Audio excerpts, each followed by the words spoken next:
Viewers, मैं अब हूँ अर्बन फॉरेस्ट क्लिफ्टन पर मौजूद हूँ कराची में।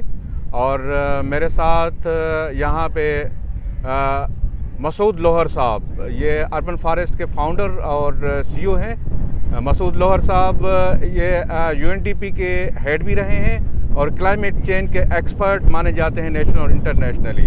उनसे आज पूछते हैं कि यहाँ पे अर्बन फॉरेस्ट को इस्टेब्लिश करने का असल रीज़न क्या है, और उनके साथ साथ बेनिफिट्स पे हम बात करेंगे। इनके साथ आपको ले चलते हैं मसूद लोहर साहब के पास। Sir, thank you very much, आपने हमें बहुत टाइम दिया और अपना कीमती टाइम दिया हमें। व्यूवर्स जो हैं वो आपको सुनना चाहते हैं आपके प्रीशियस वर्ड्स के अर्बन फॉरेस्ट को इस्टेब्लिश करने के मकासद क्या हैं। देखें, पाकिस्तान का फॉरेस्ट कवर जो है वो सिर्फ 2% है, जो बहुत ही ख़तरनाक क्राइसिस वाली सूरत हाल है। और शहरों में तो रुझान बहुत कम है फॉरेस्ट्री का, ग्रीनरी का। स्पेशली शहर जैसे कराची है या और भी पंजाब और सिंध के कुछ ऐसे शहर हैं, बलूचिस्तान के, जहाँ पे शहरों के अंदर हार्डली आपको कोई ग्रीनरी मिलेगी।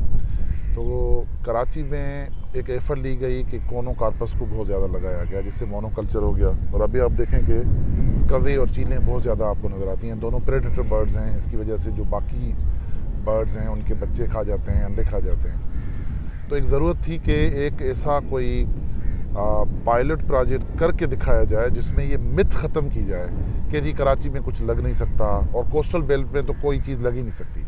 जिस जगह पे आप खड़े हैं ये गंद का एक ढेर था और समंदर बिल्कुल नेक्स्ट डोर है, आप देख रहे हैं। और समंदर की जो हवाएं जो होती हैं उसमें नमी होती है, साल्ट्स होते हैं, तो वो भी इनके लिए नुकसानदेह होते हैं। लेकिन अल्हम्दुलिल्लाह आप देख रहे हैं अब 8वां महीना है, 8 महीने हो चुके हैं, अब हरा भरा आपको ये पूरा जंगल लग गया है, नज़र आ रहा है। तो ये बेसिक पर्पज़ था। अब ये एक दफ़ा एक बेंचमार्क बन गया है, एक मॉडल आ गया है, तो इसको रेप्लिकेट कर सकते हैं, इसको बढ़ा सकते हैं, ये चीज़। सर, व्यूअर्स आपसे सुनना चाहते हैं कि कितना एरिया यहाँ पे आपने कवर किया है और कितने यहाँ पे पौधे लगाए गए हैं और किस पौधों को आप इम्पोर्टेंस ही दे रहे हैं क्लाइमेट चेंज के हवाले से। देखें, यहाँ पे टोटल जिस एरिया में हमने काम किया है वो है 20 एकड़, जिसमें एक छोटी सी झील भी है। झील में हमने इसलिए रखी है कि हम नेटिव एक्वाटिक प्लांट्स जो पानी के हमारे पौधे हैं वो लगाएं। जैसे आपने देखा कमल लोटस को लगाया है, और फिर बूरांडी जिसे कहते हैं या पन कहते हैं अंग्रेज़ी में, उसको बॉटेनिकल नाम जो है टाइफा एलिफेंटेनिया है, वो लगाया है, वो लग गया है। तो उसके अलावा हमने 62 डिफरेंट स्पीशीज़ के ट्रीज़, श्रब्स, ग्रासेस, हर्ब्स ये लगाए हैं। और तकरीबन मिला जुला के अगर हम देखें तो 37,000 जो है वो हमारे यहाँ हमने लगाए हैं पौधे। सर, मज़ीद फ्यूचर प्लान बताएंगे यहाँ अर्बन फॉरेस्ट में आप क्या है? सर, हमारा ओरिजिनल प्लान यही था कि ये सारी ज़मीन जो तकरीबन 200-220 एकड़ होती है, हम चाह रहे थे कि इस पूरे पीस के अंदर ना हम फॉरेस्ट लगा दें।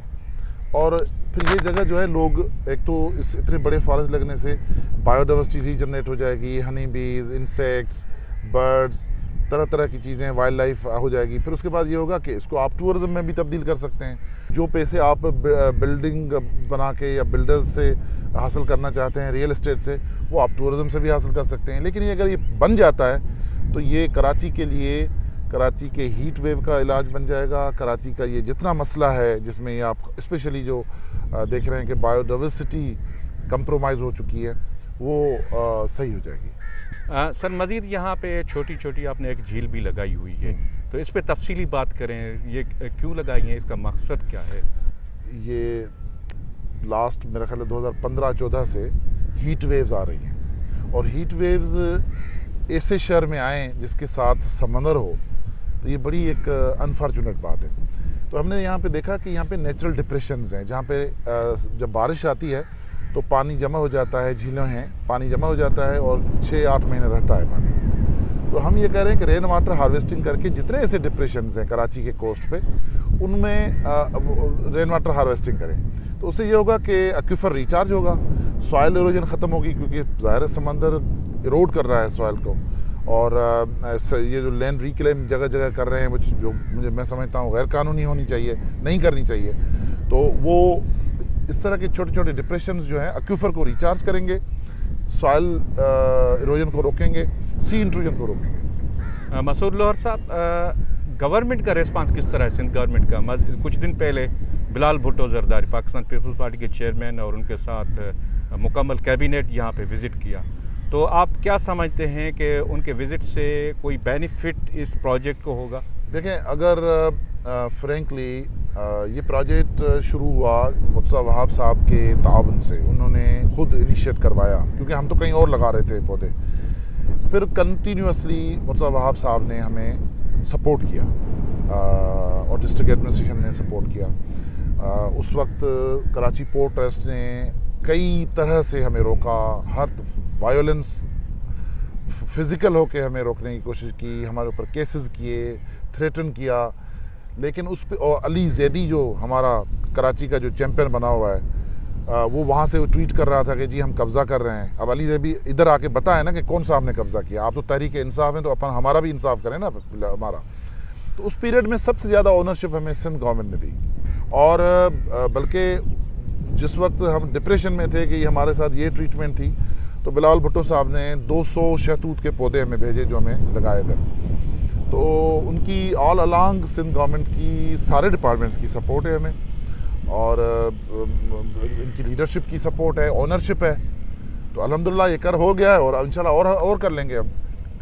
Sir, being climate change expert आपको माना जाता है? नहीं, मैं एक्सपर्ट नहीं हूँ, मतलब तो मैं उस पर आप कुछ बात करें, इस प्रोजेक्ट के साथ कोई मैसेज कन्वे करें। देखें, सस्टेनेबल डेवलपमेंट गोल्स के तहत 2030 तक अगर नॉन कंप्लायंस हुई सस्टेनेबल डेवलपमेंट गोल जो 17 हैं, तो पाकिस्तान के ऊपर एम्बार्गो लग जाएगा। मैं बहुत बड़ी बात कर रहा हूँ, 9 साल हैं सिर्फ सस्टेनेबल गोल 14 को ही देख लें, लाइफ अंडर वाटर, तो हम नॉन कंप्लायंस में हैं, टोटल नॉन कंप्लायंस में हैं। कराची में न कोई शिप आएगा न शिप यहाँ से जाएगा। आपने सामान मंगाना ना, एयरलिफ्ट कराएं दुबई से। बहुत ख़तरनाक सूरत है। कराची के ऊपर फोकस करने की ज़रूरत है बहुत ज़्यादा।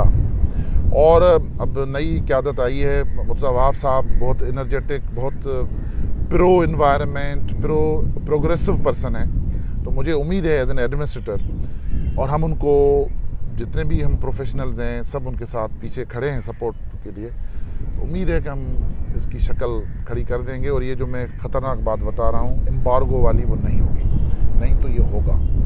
और ये जितने भी लोग सुन रहे हैं, कुछ ना करें, सस्टेनेबल डेवलपमेंट गोल्स की वेबसाइट पे जाएं और देखें कि नॉन कंप्लायंस के इम्प्लीकेशंस क्या होंगे पाकिस्तान के ऊपर। बहुत शुक्रिया मसूद लोहर साहब, आपने हमें टाइम दिया और व्यूअर्स ने आपको सुना, और हमें उम्मीद है कि इस पे अच्छे पॉजिटिव कमेंट्स देंगे, और मज़ीद जो है इस अर्बन फॉरेस्ट क्लिफ्टन पे अपनी सजेशंस हमें भी आपको भी भेजेंगे। बहुत शुक्रिया।